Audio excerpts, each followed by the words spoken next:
Hey guys, it's Kevin again, and this is going to be my review for the season premiere, the season 7 premiere of Mad Men, episode 1, Time Flies. Now, this is the beginning of the end of the last season. They're kind of doing Breaking Bad, where they split it into two halves, and they're doing that with Mad Men as well, and I think that's good, because if they were to run all 14 episodes, I think, like, it'd be too quick, and this way they can stretch it out, they can come up with a really good ending, and I feel like that's where we're going. So, I started watching Mad Men last year, if you guys remember. I reviewed it to you once. I really didn't understand what's going on. I recently binge-watched the 6th season, so now I know the show, now I know the characters, so I felt like I could review this to you now, and I thought this was a really good premiere. There's a lot going on, between everything with Dawn. We had basically 4 plots, I'd say. Dawn and Megan were the main plot, Dawn and Megan's relationship. Then we had Peggy kind of taking over the office and seeing her. Then we had then we had Roger trying to connect with his daughter. And then Joan, working things out with a client. There wasn't too much going on with Pete in this episode. Pete wasn't in the episode too much, but that's actually a good thing because I don't exactly like Pete's character. I think he's kind of annoying. He's not as bad as he was, but he still is kind of annoying. But let's get to the episode. So we're going to start off with Dawn and Megan. Basically, Dawn shaving, he leaves, and basically it's been 6 months since he's seen, it's been like, I think they said 8 weeks, not 6 months, 8 weeks since he's seen Megan, and he meets up with Megan, kisses her. Actually, I really like the song that's playing in the background, I'm a man, yes I am, I really like that song, I thought that was good.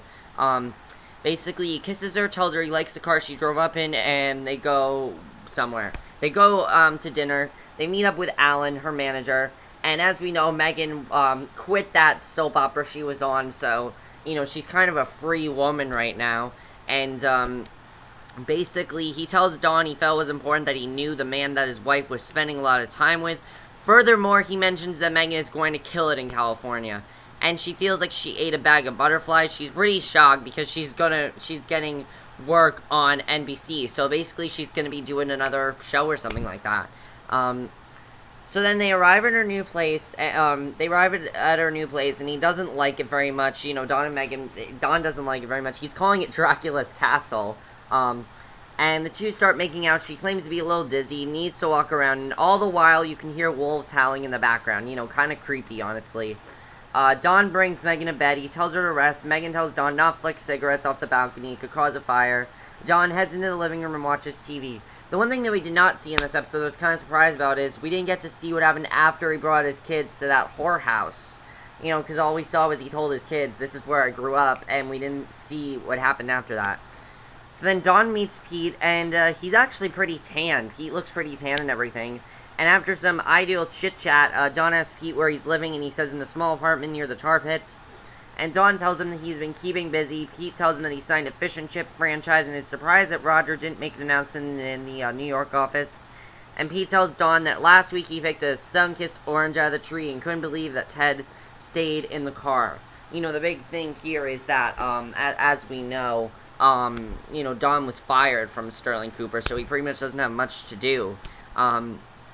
Pete brings Dawn to his apartment and to show him around. There's a knock at the door, and it's Bonnie Whiteside, a real estate agent. Bonnie hands Dawn and business cards, hands Dawn and a business card, and Pete tells him not to get excited. She turns it on for everyone. Pete hugs her, suggesting that he's having a fling with her, which I would expect because, as we know, Pete has a lot of sex. A lot. That's a lot. Dawn and Pete are like the two men that always are cheating, and it doesn't seem like Dawn is cheating this year. It seems like he's more of a loyal man this year to Megan. Dawn arrives back at the house, and Megan is cooking dinner, and when someone else arrives at the door, a few guys arrive with a television, and Dawn tells them to put it by the window. Megan looks clearly surprised. She asks him why he did it. It's huge, and Dawn tells her he bought it for her so she could see herself on color TV. So, you can kind of see that there's a lot of tension between their relationship. It's not exactly as strong as it was. But Dawn reminds Megan that they have not, celebrated. Basically, he means to have sex. And Megan goes to brush her teeth and crawls into bed, and she turns out the lights. And after a minute or two, Dawn realizes Megan really isn't into it for some reason. Probably because they haven't seen each other in a while, and they don't have that spark. The whole episode, they're not really having that spark in their relationship that they've had. We saw last year that, Don was flirting with that Sylvia woman and having sex with Sylvia, and now that he's back with Megan, it doesn't seem like it's as good as it was, and I think it's kind of Don's fault, because he was barely around Megan last season. Basically, Megan tells him that she's nervous about everything, and she's nervous about having sex. This is not like Megan, Megan's usually really into the sex and everything, but she's actually nervous about it. And he tells her not to be, and continues. And then they do end up having sex. She's naked, cuddled with Don, and they wake up. And then we get probably the most crucial scene of this plot. I thought this was actually very interesting.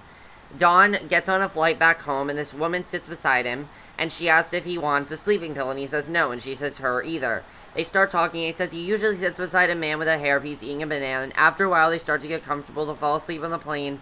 She tells him this is nice. She usually sleeps alone, and basically Dawn notices her ring and finds out that her significant other passed away, really, really sad, and she just went to California to shed his ashes in the morning.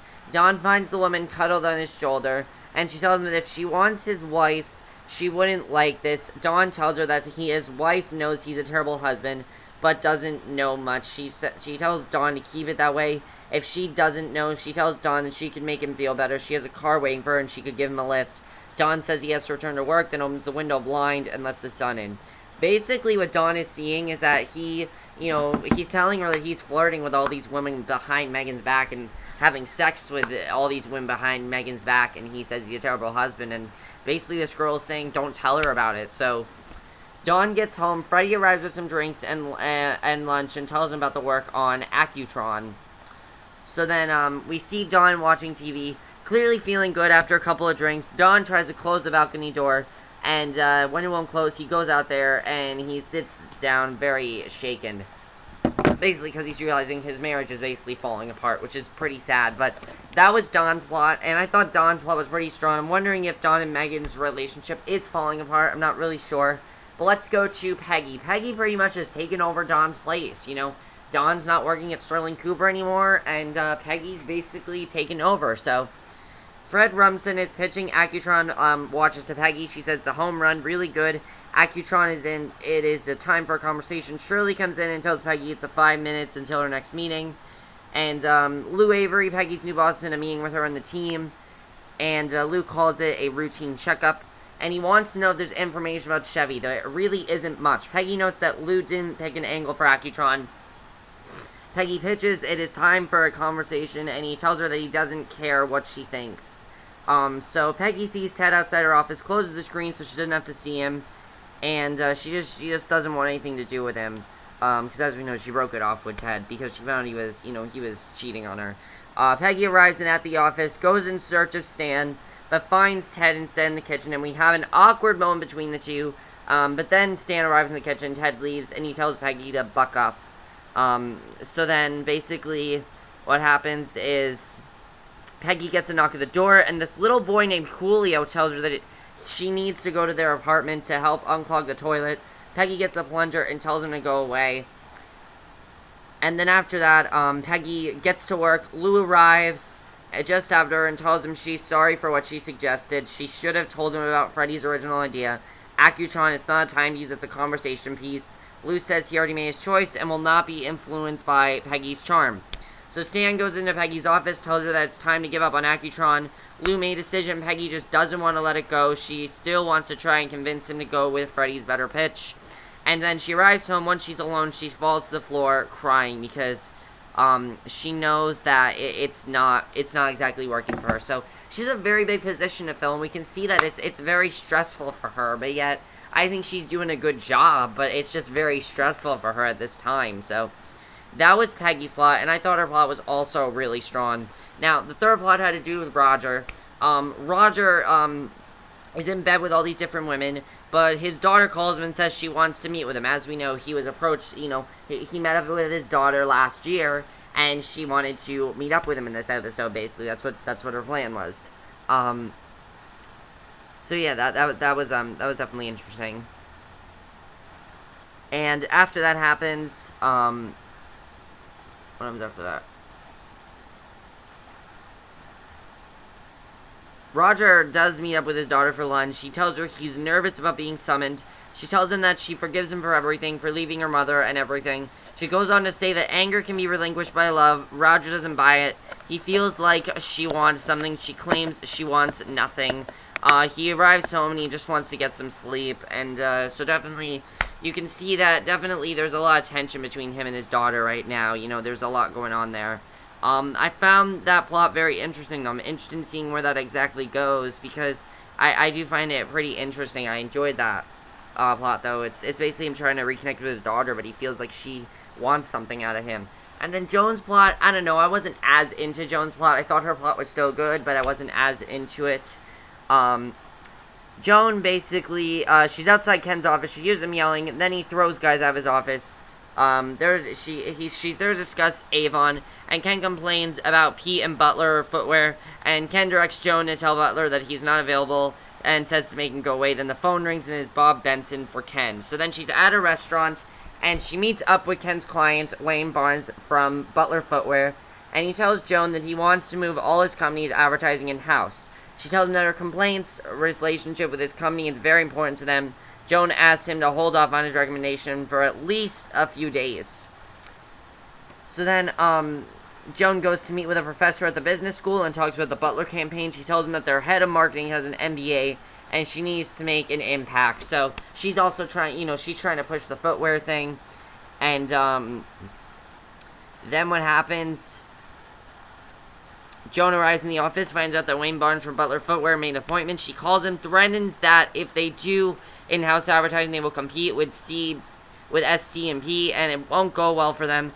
Joan convinces him to agree that the meeting is canceled, and then she's talking to Ken, and he knows she was in his office and tells her to stay out of it in the future. So that was basically the episode, and I really liked this premiere. I thought it was a very strong premiere.